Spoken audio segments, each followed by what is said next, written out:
And basa yung paper bag kasi sobrang umuulan sa labas. So, we are on our way to laundry and nagdadaan-daanan si Tin. We are on our way to laundry. So, yun lang. This is what kalsada looks like in Australia. Random birds in the kalsada. But you are not allowed to touch them.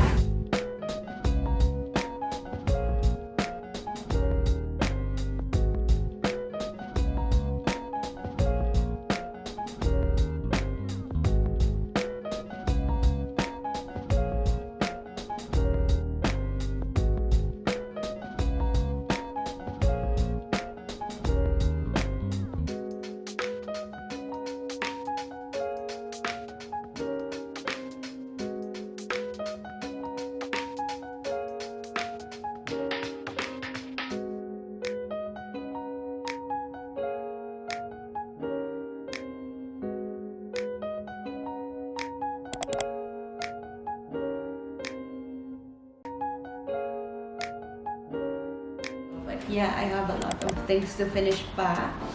And then yes, I just want to quickly share my idea or my thoughts with you regarding the video that I saw.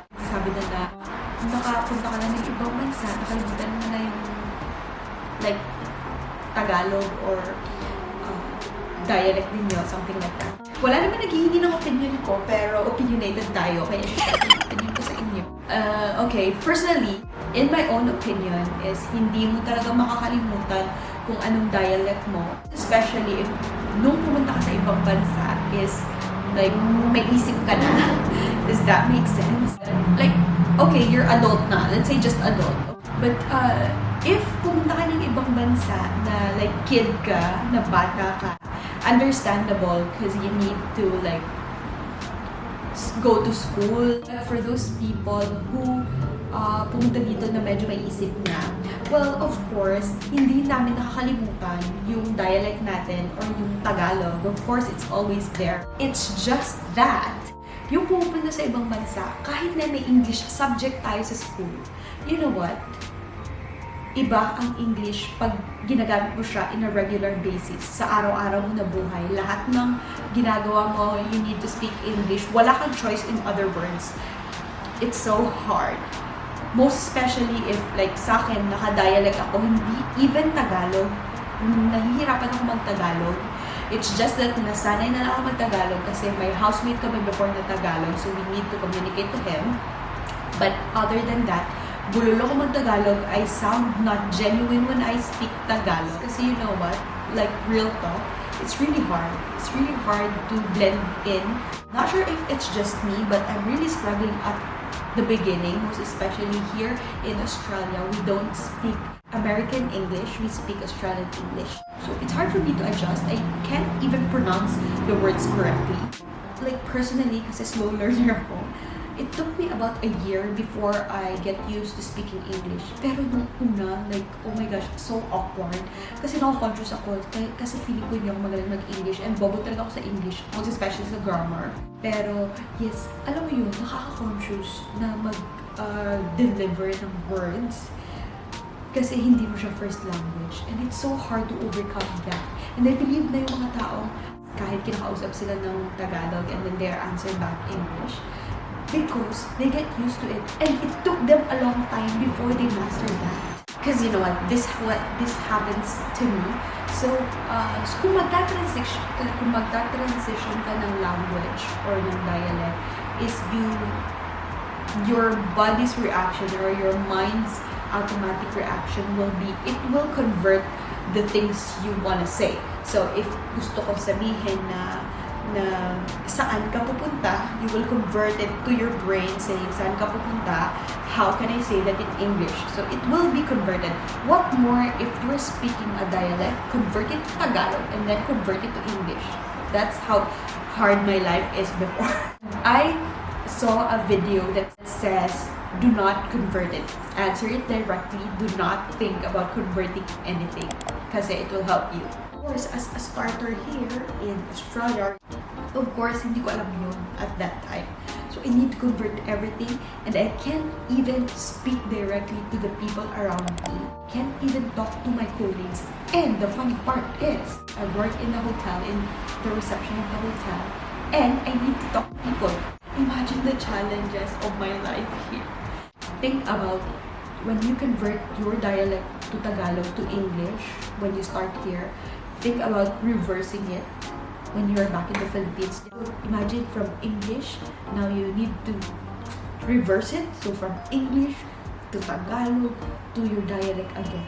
So maybe that's the reason why when you talk to a person, they answer you in English. Kasi yun yung automatic na response ng brain nila to answer you directly to English kasi they are used to it. Well, they know Tagalog, they know their dialect, it's just that it's so hard to like do that transition all the time, right? So that's my opinion to that. If you like feel like something is hard for you, you need to do something about it.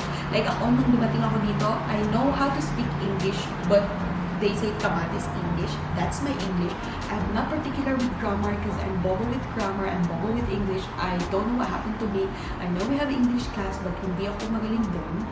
And then, what I did is I helped myself. How did I help myself?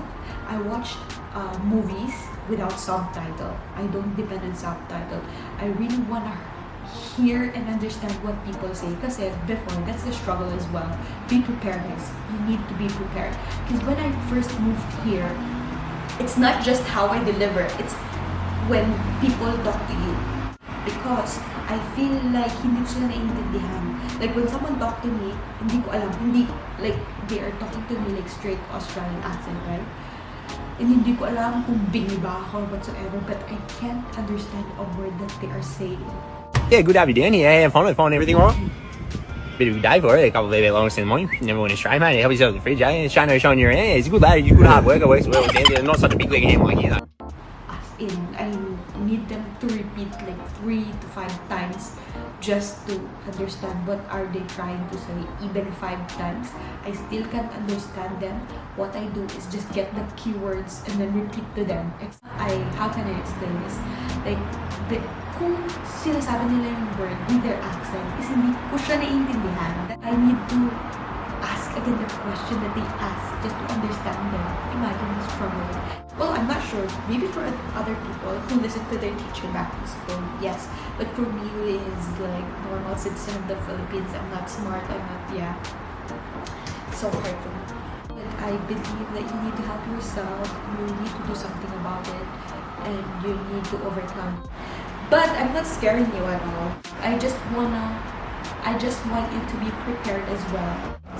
And good thing here, guys, is people here are mostly Asians as well. And they are not particular with grammar, but of course it's important that you can deliver yourself. But yes, they won't judge you if mali yung grammar mo. What's important is you understand what do they want to tell you and what do you want to tell them. What's important is magkakaintindihan kayo. The grammar is not important. Kung kulang man yung is mo or was man yung ginamit mo na supposed to be is, no one will judge you. It's just that you need to communicate, you need to understand each other. That's it. That's what I appreciate about the people in here. Kasi hindi talaga sila judgmental na parang i-judge ka ng bobo-bobo mo kung mali yung grammar. So it's currently, 8:30 p.m. na and I need to cook dinner. And yes, and for today is yung lulutuin ko is very Filipino, tortang talong. Yeah, so we don't have griller here, so isi-steam ko na lang siya or maybe ilalaga. And then, yeah, and ito torta. So yes. I know iba yung bango if it's grilled, but yeah, we don't have griller here and hindi kami makaka-direct sa fire kasi nga it's induction, but yeah. Ako lang siya ng random.